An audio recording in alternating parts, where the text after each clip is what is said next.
اللهم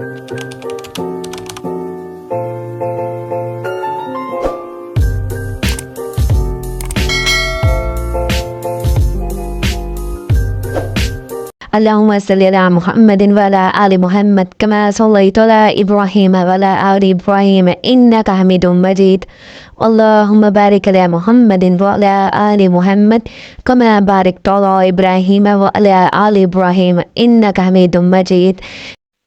دوستوں، اگر آپ چاہتے ہیں کہ آپ کی زندگی کے ہر مقام پہ اگر کامیاب ہونا چاہتے ہیں تو اپنی زندگی کے اندر، اپنے معمولات کے اندر، اپنی ترتیب کے اندر درود پاک کو شامل کر لیں۔ آپ لوگ خود دیکھیں گے آپ کی زندگی کے اندر معجزات کو رونما ہونے سے دنیا کی کوئی طاقت نہیں روک سکتی۔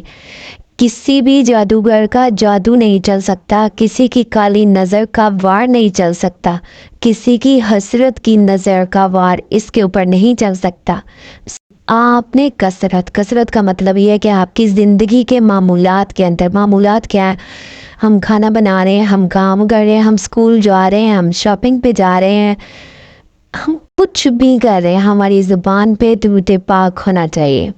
پھر آپ اپنی زندگی میں معجزات خود دیکھیں گے۔ اگر سارا زمانہ بھی آپ کا دشمن بن جائے، آپ درود پاک پڑھ رہے ہیں نا، تو آپ کو اس بات کا یقین ہونا چاہیے کہ مجھے سامنے ناکامی نظر آ رہی ہے لیکن میں ناکام نہیں ہوں گا انشاءاللہ۔ بس آپ نے یقین رکھنا ہے۔ اگر آپ کے خلاف کوئی کچھ کر رہا ہے، ٹھیک ہے، آپ برباد ہو رہے ہیں، آپ ذلیل و خوار ہو رہے ہیں، تو یقین کریں اگر کوئی آپ کو تنگ کر رہا ہے نا، آپ درود پاک پڑھنا سٹارٹ کریں۔ آپ درود پاک پڑھیں گے نا تو وہ شخص جو ہے نا وہ آپ کے سامنے خود ذلیل و خوار ہو جائے گا، اس کا کچھ نہیں بچے گا۔ تو اللہ بچا کے دکھائے گا آپ کو، اللہ چلا کے دکھائے گا آپ کے کام، آپ کے کاروبار، آپ کی ہر وہ چیز، ہر وہ وش پوری ہوگی جو آپ چاہتے ہیں۔ آپ کو دنیا بھی ملے گی، آپ کو آخرت بھی ملے گی۔ دوستو، اللہ تبارک و تعالیٰ ہر کسی کو اس چیز کی توفیق نہیں دیتا کہ وہ اس درود پاک کو اپنی زندگی میں شامل کر سکیں۔ اس کے لیے میں آپ کو ایک واقعہ سناتی ہوں، حضرت علی کا ہے۔ ایک بار جو ہے نا وہ حضرت مولا علی کے پاس ایک یہودی آیا، اس نے آ کے اعتراض کیا ہے کہ علی آپ کا کلمہ کیا ہے جو پڑھ کے کوئی بھی دائرہ اسلام میں داخل ہو جاتا ہے؟ تو حضرت علی رضی اللہ تعالیٰ عنہ نے کلمے کے الفاظ جو ہیں، کلمات وہ دہرائے کہ کوئی بھی اس بات کا اظہار کر لیتا ہے لا الہ الا اللہ محمد رسول اللہ، تو وہ یہودی کیونکہ اس کے اوپر تحقیق کر کے آیا تھا، اصل میں تو وہ آپ کی باہر گاہ میں سوال لے کر آیا تھا۔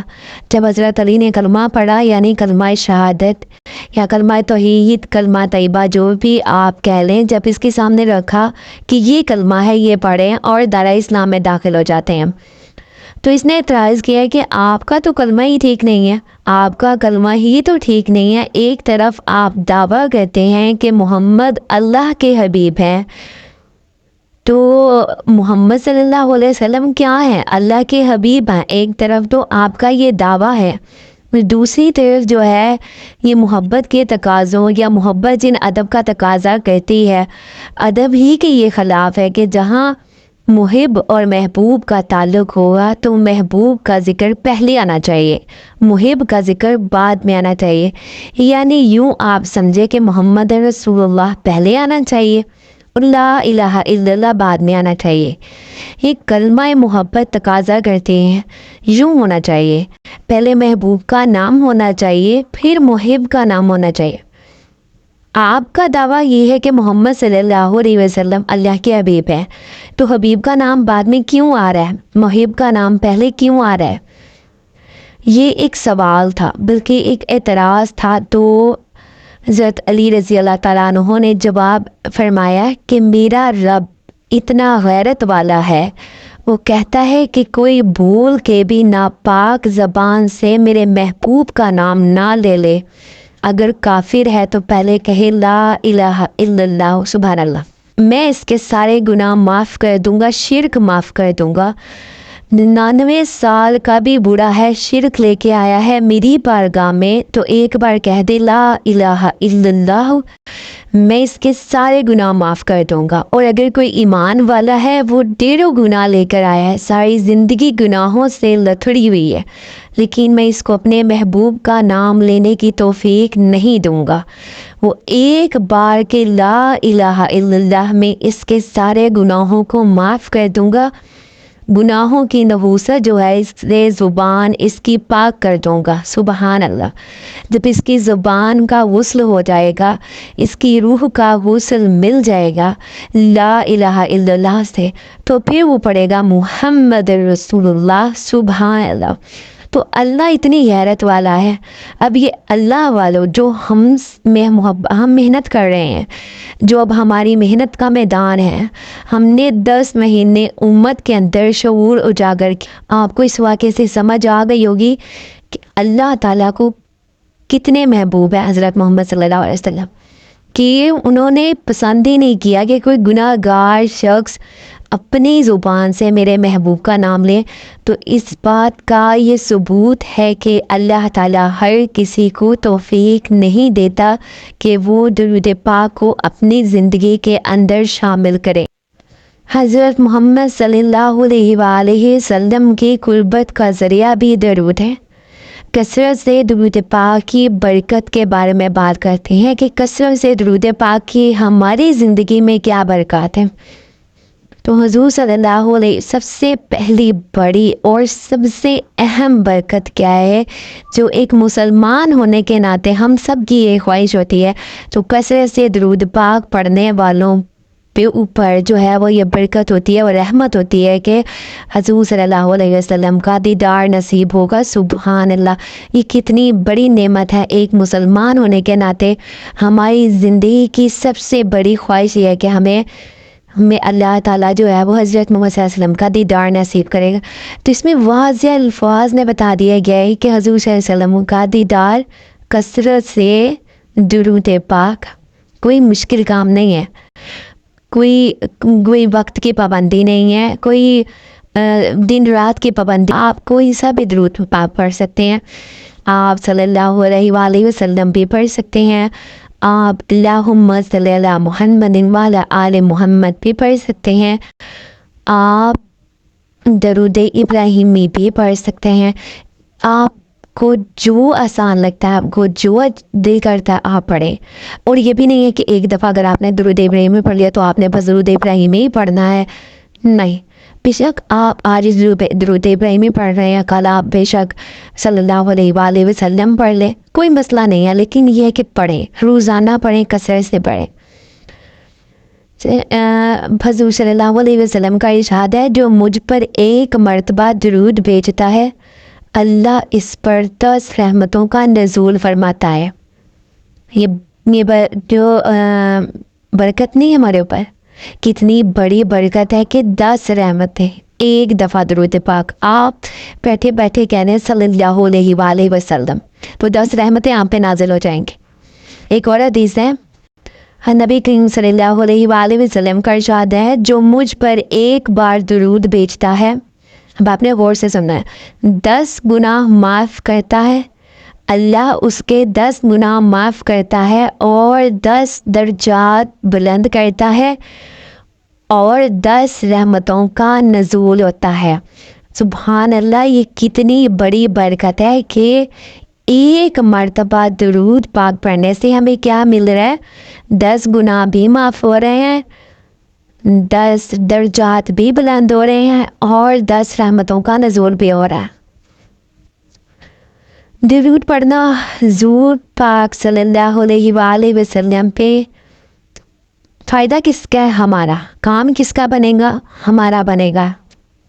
سب سے بڑی برکت ہے انسان کو پاکیزگی نصیب ہوتی ہے, انسان کے گناہ دھلتے ہیں, عیب دھلتے ہیں, پریشانیاں ختم ہوتی ہیں, مصیبتیں, مصائب, ٹینشن, پریشانی جو کچھ بھی ہے درود پاک سے انسان کو راحت ملتی ہے, انسان پرسکون آ جاتا ہے, انسان کی زندگی پرسکون ہو جاتی ہے. اگر آپ درود پاک پڑھیں گے اللہ تعالیٰ آپ کی تمام ٹینشنیں ختم کر دے گا, آپ کے تمام دکھوں کا مداوع ہو جائے گا, آپ ریلیکس ہو جائیں گے, آپ خوش ہو جائیں. ایک بار درود پڑھنے سے 10 رحمتیں ہوتی ہیں, تو سوچیں کہ بار بار پڑھنے سے کتنی رحمتوں کا خزانہ آپ کے ارد گرد جو ہے وہ پھیل جائے گا. آپ خود سوچیں اس بات کو، اگر دیکھا جائے تو کتنی بڑی رحمت ہے جسے ہم محروم ہو جاتے ہیں. ہم اس بات پہ توجہ ہی نہیں دیتے کہ اللہ تعالیٰ کیا فرما رہے ہیں اور ہمارے لیے کیا چیز جو ہے وہ اہم ہے. نبی کریم صلی اللہ علیہ وسلم نے یہ بھی ارشاد فرمایا، جو مجھ پر درود پاک پڑھتا ہے مجھ پر لازم ہے میں اس کی شفاعت کروں گا. سبحان اللہ. آپ سوچیں کہ ہمارے دنیاوی مسائل بھی حل ہوں گے، ہماری تمام مشکلات بھی حل ہوں گی، اور حضور صلی اللہ علیہ وآلہ وسلم کی شفاعت بھی ملے گی. تو آپ مجھے خود بتائیں اس میں کس کا فائدہ؟ ہمیں دنیا بھی مل رہی ہے، ہمیں آخرت بھی مل رہی ہے، ہمیں نبی کریم صلی اللہ علیہ وسلم کا دیدار بھی ہوگا، ہمیں ان کی شفاعت بھی ملے گی. تو اس میں کسی قسم کا بھی لاس نہیں ہے، بس رحمتیں ہی رحمتیں ہیں. ایک جگہ اور نبی کریم صلی اللہ علیہ وسلم کا فرمان ہے، بروز قیامت سب سے قریب میرے وہ شخص ہوگا جو کثرت سے درود پاک پڑھے گا. اللہ تعالیٰ فرشتوں کی محفل میں حضور صلی اللہ علیہ وآلہ وسلم کی ثنا کرتے ہیں. یہ درود ہے. ابن ماجہ میں نبی کریم صلی اللہ علیہ وآلہ وسلم نے فرمایا، جب کوئی شخص درود پاک پڑھتا ہے تو میں اس کا جواب دیتا ہوں. سبحان اللہ. حضرت محمد صلی اللہ علیہ وسلم ہمیں جواب دیتے ہیں. ایک شعر ہے، یہاں پہ میں بیان کرتی ہوں. ایک شاعر نے لکھا ہے کہ درود پڑھنے سے ثواب ملتا ہے، سلام پڑھنے سے جواب ملتا ہے. مطلب اوپر حدیث جو ہے وہ اس کا ترجمہ اس شعر میں موجود ہے کہ ابن ماجہ میں جو نبی کریم صلی اللہ علیہ وسلم فرما رہے ہیں کہ جب کوئی مجھ پہ درود پڑھتا ہے تو میں اس کا جواب دیتا ہوں. تو اس شعر میں کیا لکھا ہوا ہے کہ درود پڑھنے سے ثواب ملتا ہے، سلام پڑھنے سے جواب ملتا ہے. آپ خود سوچیں کہ ہمیں جواب ملے گا.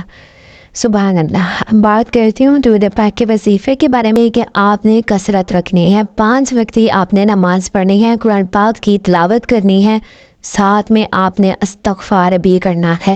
ٹھیک ہے، میری پچھلی ویڈیو میں نے استغفار کے بارے میں ہر چیز بیان کرنے کی کوشش کی ہے کہ استغفار کیا ہے، اس کی کیا اہمیت ہے، اس کا وظیفہ، ہر چیز میں نے بتائی ہے. تو اب درود پاک کے بارے میں یہ بات کریں تو اس کے مختلف ٹائپس ہیں. اگر آپ چاہیں تو آپ ایک دن میں 1200 مرتبہ بھی پڑھ سکتے ہیں، کوئی ثابت درود پاک. لیکن اگر آپ کی کوئی حاجت ہے، آپ کی کوئی وش ہے جو پوری نہیں ہو رہی، ٹھیک ہے، آپ بہت عرصہ بھی ہو گیا، یا مطلب آپ کی وہ حاجت ایسی ہے کہ آپ اس کے لیے بہت زیادہ دعائیں کر کر کے تھک گئے ہیں کہ یا اللہ مجھے یہ عطا کر دے، یا اللہ یہ میرا مسئلہ یہ حل ہو جائے، مجھے اولاد دے دے، میری شادی ہو جائے، میری بے روزگاری کا مسئلہ ہے. آپ کی کوئی بھی وش ہے، کوئی بھی خواہش ہے، کوئی بھی حاجت ہے، تو آپ نے اس طریقے سے پڑھنا ہے کہ آپ نے 1.25 درود پاک کی نیت کرنی ہے. ٹھیک ہے، آپ نے نیت کرنی ہے کہ یا اللہ میرا یہ مسئلہ حل ہو جائے، میری یہ پریشانی حل ہو جائے، تو میں 1.25 درود پاک پڑھوں گا یا پڑھوں گی. آپ نے سٹارٹ کر دینا ہے.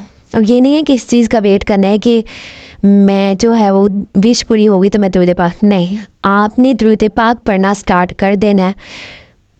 پڑھنے کی شرط یہ ہے کہ انتہائی توجہ کے ساتھ پڑھنا ہے، انتہائی توجہ کے ساتھ ریلیکس ہو کے آپ نے بیٹھ کے پڑھنا ہے.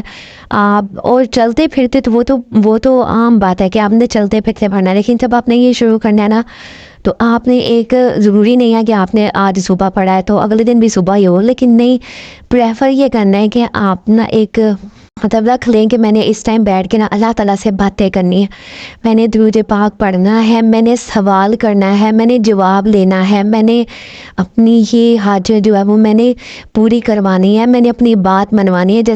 میں زیادہ تر پڑھتی ہوں تو تہجد کے بعد، تہجد کی نماز پڑھی، نماز پڑھنے کے بعد آپ درود پاک پڑھنا شروع کر دیں. تسبیح لے لیں کاؤنٹنگ والی، درود پاک پڑھنا شروع کریں. کوئی سا بھی درود پاک آپ پڑھ سکتے ہیں. آپ صلی اللہ علیہ وسلم بھی پڑھ سکتے ہیں، آپ اللہم صلی علی محمد و علی آل محمد بھی پڑھ سکتے ہیں، آپ درود ابراہیمی بھی پڑھ سکتے ہیں، کوئی سا بھی درود پڑھنا. لیکن میں تہجد کی نماز کے بعد کم از کم ایک دن میں 7000 مرتبہ درود پاک پڑھتی ہوں. آپ 5000 پہ پڑھ سکتی ہیں، آپ 7000 مرتبہ بھی پڑھ سکتی ہیں، آپ 1200 مرتبہ بھی پڑھ سکتے ہیں ایک دن میں. کوئی پابندی نہیں ہے، کوئی شرط نہیں ہے، ٹھیک ہے؟ پھر اس کے بعد نیکسٹ ڈے پھر آپ وہیں سے اسٹارٹ کر لیں. تو انشاءاللہ تعالیٰ میں آپ کو گارنٹی دیتی ہوں کہ آپ کے 1.25 درود پورا ہونے سے پہلے آپ کی وش پوری ہو جائے گی، چاہے وہ جتنی بھی بڑی ہو. آپ کے لیے وہ ناممکن ہے، میرے رب کے لیے وہ ناممکن نہیں ہے، ٹھیک ہے؟ تو آپ نے اس طریقے سے وظیفہ پڑھنا ہے. انشاءاللہ تعالیٰ آپ کی ہر پریشانی، ہر مسئلے کا حل ہوگا انشاءاللہ تعالیٰ. امید کرتی ہوں آپ کو میری ویڈیو بہت پسند آئی ہوگی. اگر آپ کو ویڈیو پسند آئی ہے تو میرے چینل کو سبسکرائب کیجیے گا اور ویڈیو کو شیئر لازمی کیجیے گا. تھینک یو سو مچ. ملتے ہیں نیکسٹ ویڈیو میں. اللہ حافظ.